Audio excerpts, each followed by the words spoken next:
Maribor izboljšuje svojo samopodobo, natančneje območje Lenta ob Dravi. Idejna zasnova je seveda čudovita, izvedba pa skoraj neizvedljiva. Se pravi, zelo podobno, kot če date meni kuhati golaž. Vse je luštna, fajn ideja, nič ne rečem, sam cel teden bom rabo pa še tom zažgal. Kaj na zamude pravijo prebivalci? Zdaj vidite, ne? Slabo, ne? Ni gostov, ti lokali naprej, tak, če boste šli pogledati posnet, tam je tak tema. Zdaj, nisem ekspert za temo, ampak včasih je tema, če nosiš temna sončna očala.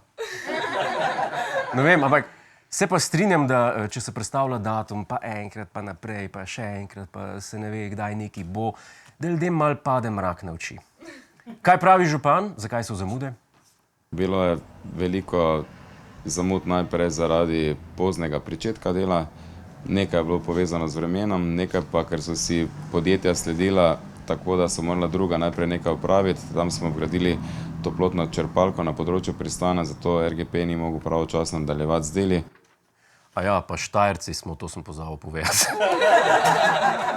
Kot prvo, v bistvu je opisal, kaj zamuda je, to je definicija zamude. Pozno smo začeli, pa je šla ena stvar za drugo, neki in evo, zdaj smo pa tle. Mogoče nasvet. Ne pozno začeti. Sploh, če je treba dobiti evropski denar za ključ dela do 31. decembra. Ja, ta datum je vedno bliže, ampak mogoče nam pa vendarle ni treba skrbeti. Mislim pa, da bo z vsemi temi našimi naslednjimi dogodki, ki so ob reki, najprej res najstarejše trte 1. oktobra in potem martinovanje, da bo tisti glavni del že končan in tudi povezan z splavarsko brvjo. Okej, če nič drugega ne da pospeška Mariborčanom, ga pa zagotovo da rezanje trte pa martinovanje. Ni važen evropski denar, zastavljeni roki, stokanje gostincev, važno je trgatev in martinovanje. Tak, če do Martinovega ne bo vse štimalo, te pa nismo Mariborčuj.